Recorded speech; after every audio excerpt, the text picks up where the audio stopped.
Bruchim Habayim, and welcome once again to our Taste of Torah as we progress through the Torah portions of the week. And I always like to incorporate what's going on in the holidays along the way.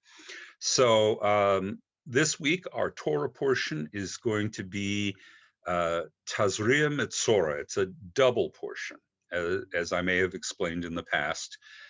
We have the way we've designed our parshiot, our portions, are that we have it designed to be, as I like to say, accordion or telescoping set, because with the lunar calendar, we need to be able to expand or shrink the number of parshiot based on whether we have a leap month or not. And so we actually have more than 52 parshiot. We have 54. And on those years when we're not inserting a leap month, we double portion certain parts. So our portion this week is Tazria-Metzora. Don't get too excited. We'll talk about that in a moment. But before we get to that, I do want to mention that we are today, as I'm recording, we are on the 18th day of the counting of the Omer. Again, referring back to that, that would have literally been the barley harvest. We would have been measuring the midot, the collection of the barley harvest, and taking the first fruits to the temple. And that will continue until we get to our summer holiday, Shavuot, where the first fruits will be formally offered. And then we go into the planting of wheat or winter wheat in the land of Israel. That's the literal purpose of counting the Omer, though, of course, what we've done is, as with many things that come from our agricultural past, we metaphorize it. We turn it into the idea that we are using this time to study the midot, the measurements of ourselves, thinking about our own characteristics, our own quality traits, and how can we improve our midot? How can we improve our character? So in that regard, I know that one of the traditional themes for the 18th is, if you go to a very traditional source, they'll talk about working towards restoring the temple, not a high priority for the rest of us, but maybe the theme of restoration. Is there something I need to restore? We've gone through a year of casting things aside, nullifying things, delaying things that we wanted to do because of the necessities of the moment.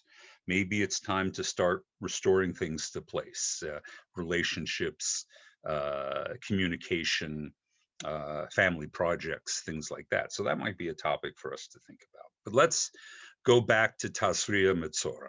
All right. For any devout Jew, even more so for a rabbi, all parshiot are equal. Torah always has something to say to us, but to paraphrase George Orwell, some Torah portions are more equal than others.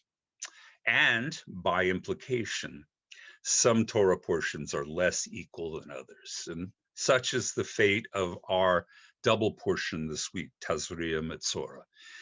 These verses are chronically difficult for a modern Jew to relate to. The topic is simultaneously disturbing and alien. The verses are tough for us. It goes this way. We're dealing with skin diseases. Think about it. The root of the word disease in English, dis-ease, is a way of defining what we're experiencing. That is something that pushes us away from ease. Now, no doubt that was originally coined to express the experience of the afflicted person. They are at dis-ease with whatever is happening to them. However, when it comes to skin diseases, that uneasiness is often shared by the observer, the people who encounter the victim of a skin disease. So just for a moment digression that's not really, I want to call attention. When we are done in Sukkot with our etrogs and lulavs, I have a tradition of collecting them and keeping them around. And I have this, I have to get a new, bigger one now, thing to hold on to all of these. One could say they've inherited a certain Kedusha, but I don't know why I do it. I just collect them. They still have some of that wonderful etrog odor to them, but of course they've desiccated and they've shrunk down. Now, they're fun. I like just having them around, but I will tell you, the truth of the matter is, one of the things this reminds me of, this surface, is my father. And that's a weird statement, but it's true. See, my father suffered from the discomfort, or as the commercial would say, the heartbreak of plaque psoriasis. And these surfaces remind me so much of the blotches that would develop on his back and on his legs and sometimes on his arms of his psoriasis. And it was, as a child, something that put me at dis-ease. When I saw these large scaly patches on him, it was very uncomfortable. So I can relate to the literal content of the portion, but that's not really true for most of us today. And that creates the second part of the issue. It's alien. Few people know someone who has a serious skin disease anymore, and certainly virtually no people know someone who has a skin disease that's a result of an infectious process or parasites, which is really probably what our Torah portion is talking about. As a society, medically, we're past that sort of thing, so we don't have to deal with this. And that's the twofold aspect of our twofold Torah: ickiness and remoteness, that make these portions hard to relate to. Now, what we do in order to make this work for ourselves is exactly what we do to the counting of the Omer. We turn it into a metaphor. So the traditional move by the rabbis, who also recognized that this was not even so relevant to them 2,000 years ago, when they did have skin diseases, is that they would say, think of this as motzi tzora rather than mitzora. They made it into a pun. All right. So, you can just tell how the rabbis aren't terribly locked into literalism when they turn things into a pun. So motzi ra means the going out of evil things. In other words, gossiping, rumors, right? And so they use that as a metaphor for things that damage individuals and things that damage the community through gossip, rumor mongering, telling stories about each other. And so using that metaphor, that's something that applies everywhere and all the time. So we can get that. Now, at the same time, I would quote my teacher. I can't remember exactly who it was. It's always good to cite your teacher, but I can't remember exactly who said, we read Torah over and over again, not because the text changes, but because we do. And so our changing experiences allow us to discover something in the text that perhaps we looked over and didn't pay any attention to in years prior to that. So the first thing I want to talk about is the fact that for the first time, technically for the second time in our lifetime, the literal topic of our double portion, infectious disease, is both timely and relevant. Much of the portion, which discusses diagnosis, contagion, isolation, and then when and how people and communities can return to normal life, neatly fits with our current situation. The portion commands, for example, that the upper lip should be covered over, right? And what is that but alluding to wearing masks, which we're all familiar with? The directives all the way through then and the directives we deal with now are so particular, so specific that we can identify with the portion without actually having to resort to metaphor. It's not about skin disease, but it is about how a community responds to disease. But metaphor never really goes out of fashion, especially when it comes to the Torah. So while we can see ourselves in the literal themes that occur in our Torah portion, it's also useful to reclaim metaphor at the same time. It still helps us. This is especially true when you look at the second portion, Metzora, which focuses on the particular tzaria of houses. Now, traditionally, we've translated tzaria as leprosy, but it's long been known that what's going on in the Torah is not talking about Hansen's disease, which is leprosy as we understand it in the West, but these various infectious conditions that people can develop, scabies or parasites or ulcerative skin diseases, things like this. So actually, Metzora talks about a tzaria of the house. Well, what are we talking about there? Probably mold, which, of course, here in Texas, we're very familiar with, so we can completely identify with that. So the idea was that sometimes houses get infected with harmful surfaces, and what do we do about it? And there's a couple of instructions that appear in the Torah portion about how to resolve tazria of a house. Now, where the metaphor comes in is that a house is an easy comparison to something else, right? We talk about the house of Israel when we mean the collective people of Israel. We can use the term house to refer to our society, right? Or to our nation. And so we can look at, for example, the point where it says in our Torah portion that you have to dismantle the house, you have to take out all of the diseased portions of the rocks and either leave them out or throw them away, and then you have to reassemble the house.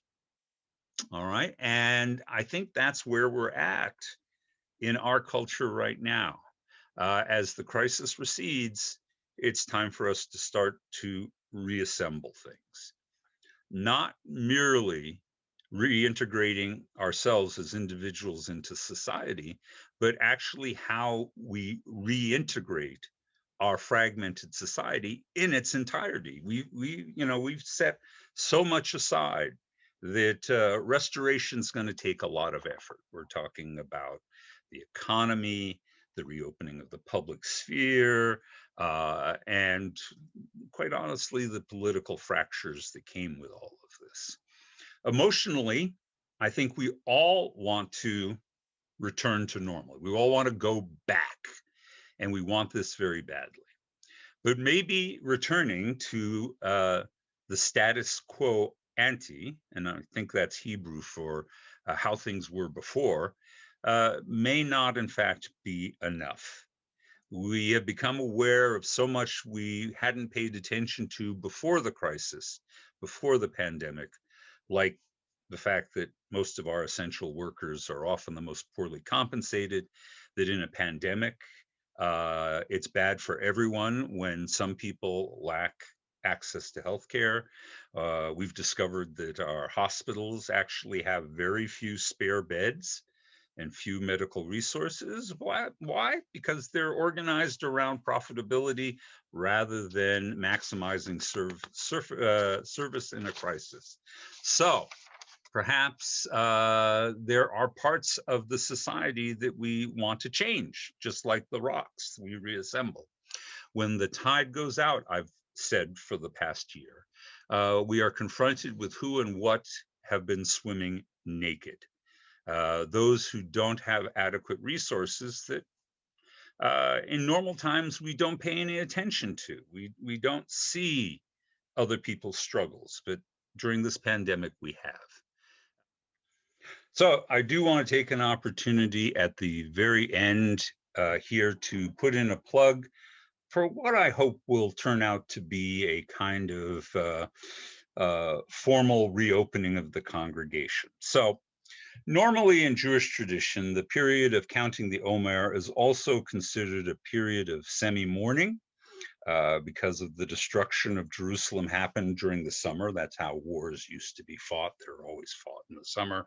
And so the collapse of Jerusalem, the burning of the temple happens over the summer. So there's an element of a mournful theme.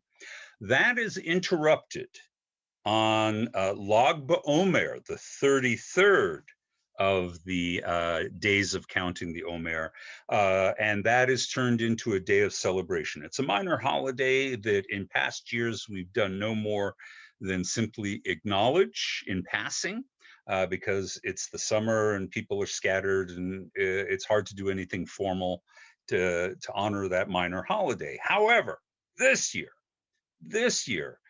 we are coming out of the pandemic, which is so completely in tune with Lag B'Omer, because Lag B'Omer is also associated with a day in which a earlier pandemic, which affected the Jewish community in Talmudic times, drew to a close.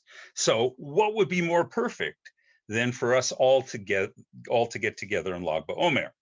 And that's what we're planning to do. The 30th of April is a Shabbat, but it's also Lag B'Omer. So we're going to take a normal Shabbat and we're going to make it very abnormal. We're going to go outside. We'll have a short Shabbat concert, and then we'll go from there to lighting a bonfire, which is a very Lag B'Omer thing to do. And maybe we'll have the melting of s'mores, because food is always associated with Lag B'Omer. And we'll even have some activities for us to gather and do outdoors together. So it seems to me a great chance for us to sort of sign off and look forward to a coming year that is going to be a kind of restoration and more hopeful than what we've had in the past year. We think we're going to start it early, so maybe 7 o'clock on Shabbat on the 30th. And I hope you'll be able to come out for this outdoor event. It'll be, I think, delightful, and it'll be good to see each other panim el panim, face to face. Thanks, everyone, and we'll see you next week.